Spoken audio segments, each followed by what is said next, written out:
सरकार आणि पक्षातून बाहेर काढलं तरी चालेल, पण ओबीसींबाबत भूमिका मांडतच राहणार. साम टीव्हीच्या एक्सक्लुझिव्ह मुलाखतीमध्ये छगन भुजबळांचं मोठं वक्तव्य.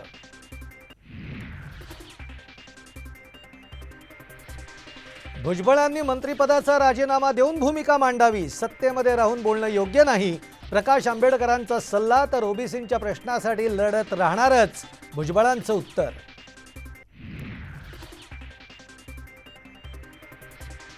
मराठा समाजाला सरसकट आरक्षण नाही, देवेंद्र फडणवीसांचं मोठं विधान. ओबीसींच्या आरक्षणाला धक्का लागणार नसल्याचंही केलं स्पष्ट.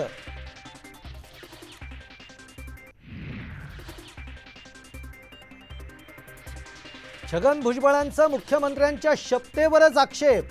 मराठा आरक्षण पूर्ण झालं नाही, मग शपथ पूर्ण झाली असं कसं म्हणता? शिंदेंना भुजबळांचा सवाल.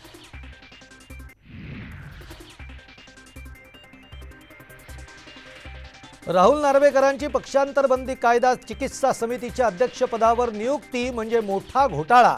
विरोधकांचं टीकास्त्र तर विरोधकांचं माझ्यावर अधिक प्रेम, नार्वेकरांचा चिमटा.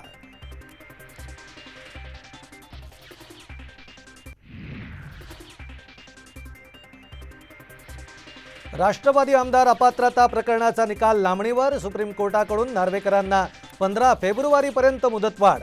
तर अजित पवार गटाच्या अनिल पाटलांची आजची फेरसाक्ष संपली. उद्या पुन्हा सुनावणी.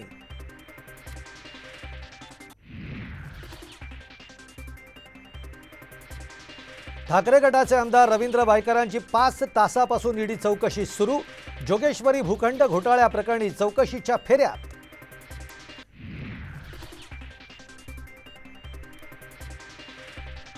महात्मा गांधींना लागलेल्या गोळ्या या नथुरामाच्या बंदुकीतून निघाल्याच नाहीत. गांधी हत्येबाबत रणजित सावरकरांचा मोठा दावा. चौकशीचीही केली मागणी.